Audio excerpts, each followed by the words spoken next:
Around the 8th century, when Charlemagne, the father of Europe, lived, the spread of the stirrup led to the birth of the first knights in the traditional sense in Europe. Militarily, they were elite warriors clad in heavy armor and holding long lances, spurring their horses into battle. In terms of social class, they were lower-ranking nobles who received fiefs as reward for military allegiance to their lords. In terms of religious devotion, they wrapped themselves in layers of virtue and then hurled their fury toward the enemies of the church, serving as its guards. Culturally, they became symbols of romance and justice in European literature and art. Knights did not only take part in almost all internal struggles during Europe's long medieval era, but also, under the urging of the popes, drove their spears eastward, setting off a 200-year struggle between the cross and the crescent. Even after gunpowder and new infantry tactics rose, and knights gradually lost practical use on the battlefield, their historical legacy still allowed them to live on as a cultural symbol, continuing to influence Western cultural spirit, value systems, and ceremonial etiquette in deep and lasting ways. And of course, cuisine was no exception. So today, starting from this point, let's take a look at European dining tables and see what faint traces of knighthood remain. If you hope to recreate a precise knightly meal,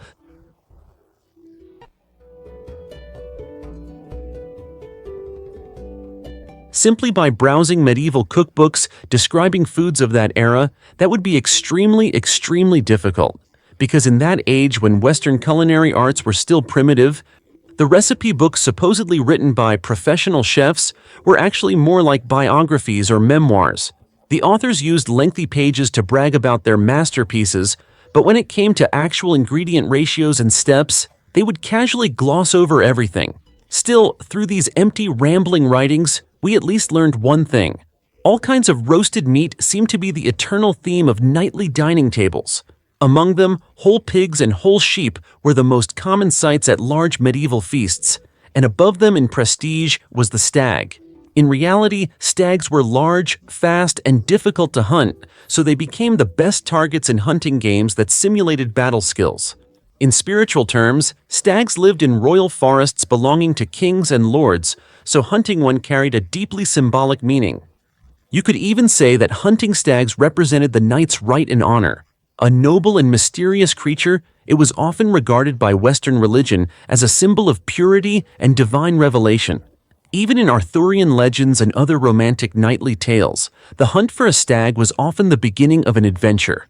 Therefore, in medieval banquets, whenever venison appeared, it always took center stage. However, because venison is dense in fiber, low in fat, and has a strong gamey taste, after hunting traditions declined, noble privileges faded, and livestock farming developed, it withdrew from the dining tables of most Europeans, with some remaining in Northern and Eastern Europe. But for meat-loving Europeans, their modern dining tables are certainly not lacking dishes spiritually connected to medieval roasted meats. Typical examples include English roast beef, the French côte de bœuf, and German Schweinshax, all famous dishes that preserve the rugged dining style of ancient knights. But if we consider faith as well, then among all these dishes that resonate with medieval knightly roasts, the truest kindred is Britain's Sunday roast. As a national treasure in British cuisine, its origins can indeed be traced back to the Middle Ages. At that time, serfs under a lord, as well as attendants serving knights, had to work for their masters 6 days a week.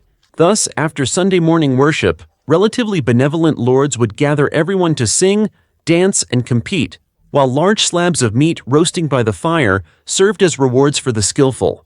This was the earliest version of the Sunday roast. By the late 18th century, household ovens had become common in Britain. Thus, housewives adopted a coordinated method. Before Sunday worship, they placed meat into the oven, and before leaving, added potatoes, parsnips, and other root vegetables. So when the family returned from church, a feast was already prepared. This was the birth of the modern Sunday roast.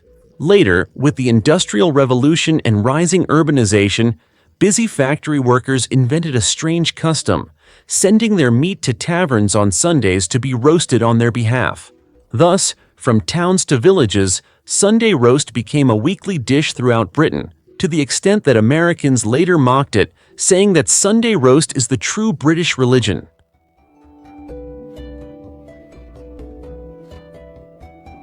In the medieval hunting games that knights were fond of, there was in fact a rather strict hierarchical classification for the prey they captured. For example, rabbits, foxes, small waterfowl, and sparrows were all considered low-class prey, beasts of warren. Only a few fierce, powerful beasts, such as stags, wild boars, and brown bears, could fall under the category of noble quarry. But every rule has its exceptions. In medieval hunting grounds and banquet tables, there was one type of prey that was not particularly difficult to catch, nor especially dangerous, yet noble knights still adored it.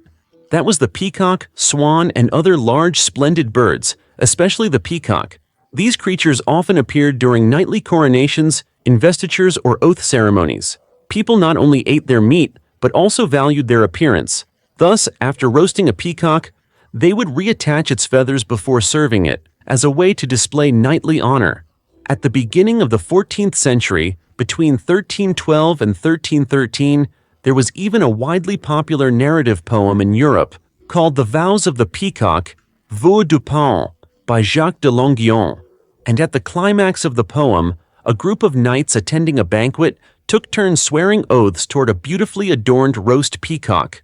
This scene, preserved through illuminated manuscripts and later printed books, became widely known in the West. Thus, in many works of knightly literature, swearing an oath before a peacock at a feast and vowing to defend honor and faith to the death became a recurring motif. Now about swans. Much like the noble symbolism of the peacock, the swan was also a darling of medieval banquets, especially during knightly coronations and royal weddings. The most famous example occurred on May 22, 1306, inside Westminster Abbey. King Edward IV first knighted his son, the Prince of Wales, later Edward II, and then knighted another 266 men. At the banquet that followed, the king swore an oath to God over a swan, then led the knights in a grand march towards Scotland. Of course, in modern Europe, peacock and swan have long vanished from the dinner table. But if we break them down by their former culinary attributes, their modern successors should be two other poultry delicacies, namely foie gras and roast goose. Among them, foie gras inherits much of the lavish style once represented by peacocks and swans, as well as the symbol of luxurious banquets. Roast goose, on the other hand, from its appearance to its flavor, is a rather faithful recreation of those legendary dishes of old. What's even more remarkable is that roast goose is a popular choice in many European ovens during Christmas season, roughly equivalent to the role of turkey on American dinner tables.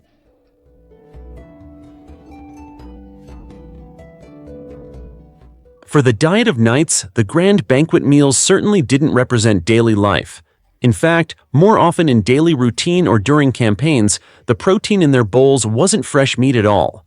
It was two ancient foods long intertwined with human civilization: dried meat and salt meat.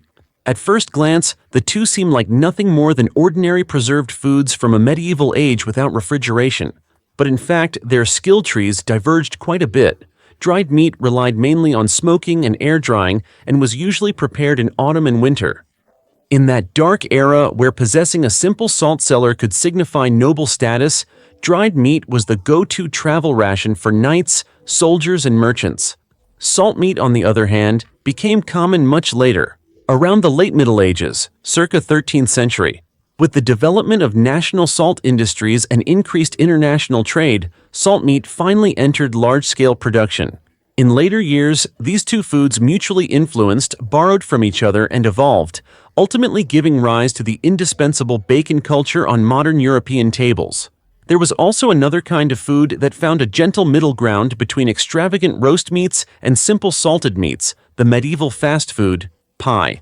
On peaceful days, knights and nobles would use their own ovens on their estates to prepare pies of all varieties. Nothing unusual about it.